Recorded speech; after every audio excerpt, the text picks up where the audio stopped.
गंगा नदी के किनारे बसा था एक छोटा सा गांव, चंदनपुर।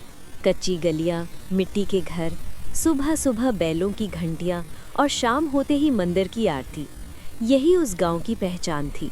गांव के लोग सीधे साधे थे, पर इंसानी स्वभाव के अनुसार कहीं न कहीं लालच और स्वार्थ भी पलता था। इसी गांव में रहता था भोलाराम। नाम जैसा ही स्वभाव, सीधा, सच्चा और मेहनती। उसके पास सिर्फ 2.5 बीघा जमीन थी, एक पुरानी झोपड़ी, एक बैल और उसकी पत्नी सीता। धन दौलत भले कम थी, पर आत्मसम्मान भरपूर था। भोलाराम रोज तड़के उठता, बैल लेकर खेत जाता और दिन ढलने पर घर लौटता। गांव के लोग अक्सर उसका मजाक उड़ाते। अरे भोला, इतनी ईमानदारी लेकर कहाँ जाएगा? आजकल चालाक लोग आगे बढ़ते हैं। ये बात अक्सर गांव का सबसे अमीर आदमी रघुनाथ कहा करता था। रघुनाथ के पास जमीन, पैसा और रसूख सब कुछ था, पर उसकी कमाई ईमानदारी की नहीं थी। वो गरीबों की जमीन हड़प लेता, ब्याज पर पैसा देता और जरा सी गलती पर लोगों को बेघर कर देता। भोलाराम बस मुस्कुराकर कहता, भैया, कर्म का हिसाब ऊपर होता है। कर्म कभी असफल नहीं होता। एक साल सरकार से गांव में तालाब खुदवाने की योजना आई।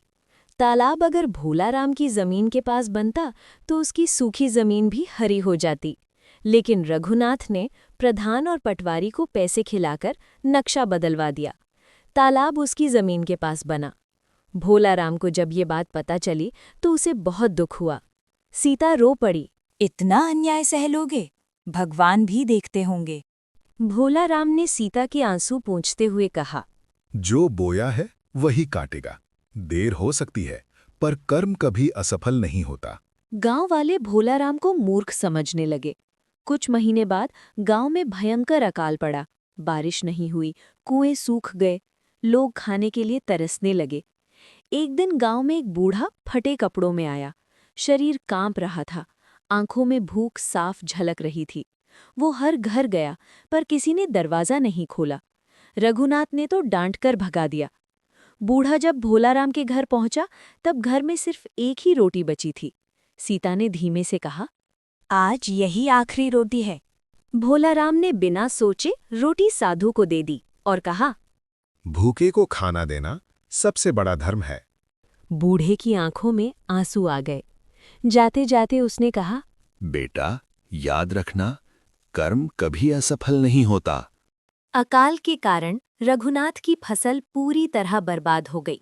तालाब का पानी भी उसके लालच के कारण खराब हो गया, क्योंकि उसने दूसरों को पानी भरने नहीं दिया। पानी सड़ गया और बीमारी फैलने लगी। उधर भोलाराम के खेत में बिना तालाब के भी थोड़ी सी फसल बची रही। उसने वो फसल गांव के भूखे लोगों में बांट दी।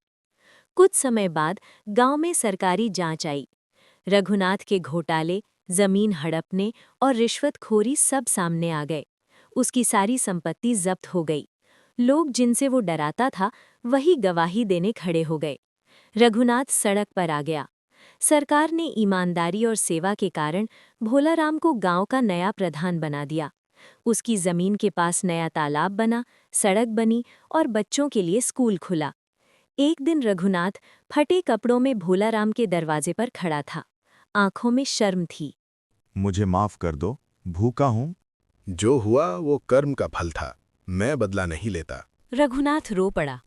गांव के बुजुर्ग आज भी बच्चों को ये कहानी सुनाते हैं और कहते हैं, कर्म कभी असफल नहीं होता। अच्छे कर्म देर से सही, पर फल जरूर देते हैं। तो कैसी लगी आपको मेरी ये कहानी?